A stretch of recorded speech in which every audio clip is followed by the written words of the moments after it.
Hi, this is Brandon I. Brooks, managing editor with the Los Angeles Sentinel newspaper and also the LA Watch Times newspaper. My absolute pleasure today to be here with the real Freeway Rick Ross at Esselwan Books. Where else? The Mert Park, California. What's going on, Rick? Man, just working, trying to get it, man. You know, look, we're here with a lot of things that are being covered in this book, but a lot of people don't think about asking you for business tips. You were running a Fortune 500 company. Let's not even tiptoe around it. I mean, with the type of profits you were making back then. So tell us, what type of business tips would you give to individuals nowadays? Well, the first thing is you got to keep 10% of everything you earn. You used to could keep 10%. Now I believe that you should keep 20%. Now me, I'm gonna cheat the system. I want to keep 90% and live off of 10. Now, when you say that, because I might try to apply this, the kids listen at home.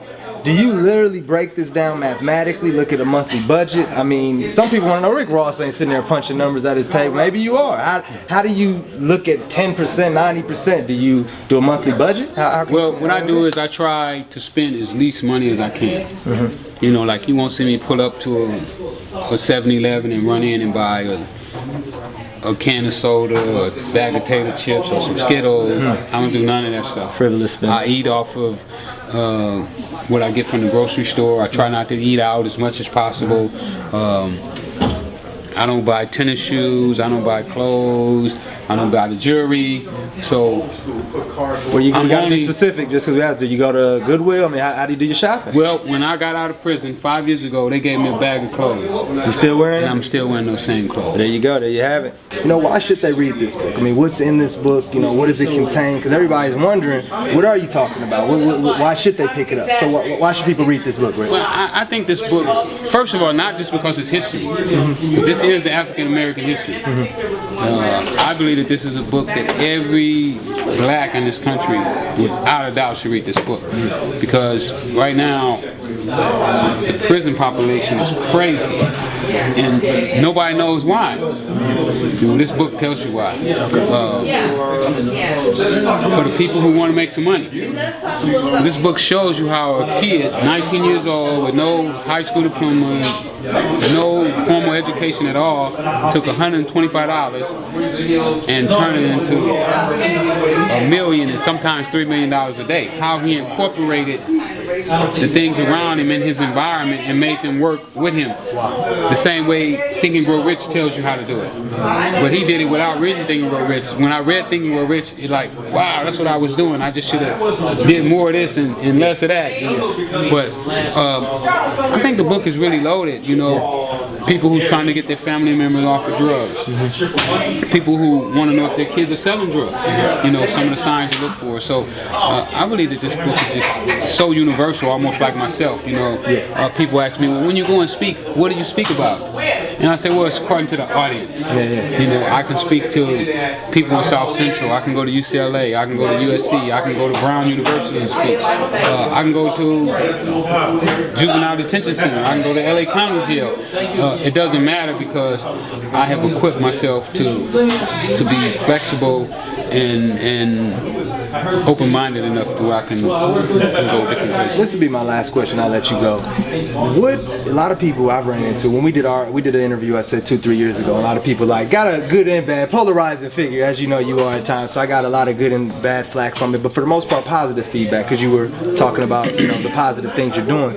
With that being said, what is Rick Ross doing? What are you up to? People are basically like, what is he up to? I see him. Is he back selling? Is he doing business? Is he just doing positive speaking? I mean, if you have to sum it up, I mean, you're probably doing a little bit of everything, but in another, we don't, what are you doing? What is the Rick number one Ross goal that I'm doing is working to make the world a better place for everybody.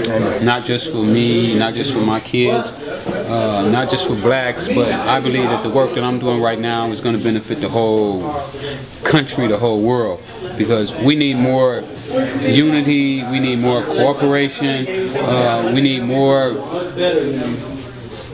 giving, more philanthropists.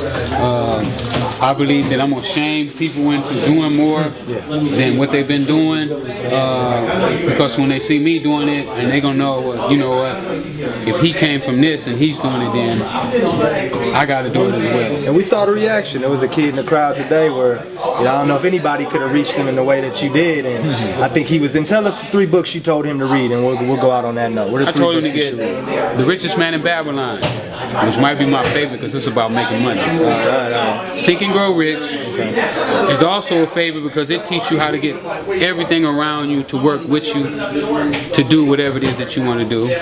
And as a man think, and as a woman think, because it teaches you how to take your mind and let your mind do the work. We appreciate you, Rick. God bless you. Thank you for having me again, man. Every time it's always a read pleasure. the book, and I'm gonna give you the real review, though. We ain't gonna hold back. I want the real. I want the real. I want the real. I mean, no, we appreciate it. I already made 3 bestsellers lists. Okay. Los Angeles Sentinel. We'll see. First, I had to teach myself how to read because when I went to prison, I couldn't read or write. I was 28 years old when I first started to read and write at all. And after I started to read, it kind of got fun to me. I started to read the newspapers, and then I started to read about people in the newspaper. And then one day, an article popped up, and it was Tookie Williams. And I remember Tookie from when I was a kid, when the Crips used to have the meetings at the park, and we would all ride our bikes, and we would sit around and watch them from a distance. But I admired what they were doing. And when I saw that he had started writing children's books, then it came to me that if he's an expert on gangs, then I should be an expert on drugs. And it came to me that I should write a book to educate the people about what it's like in the drug business, because I heard a lot of things that I knew wasn't true. So I felt that I should sit down and give the people an honest look inside of the drug business.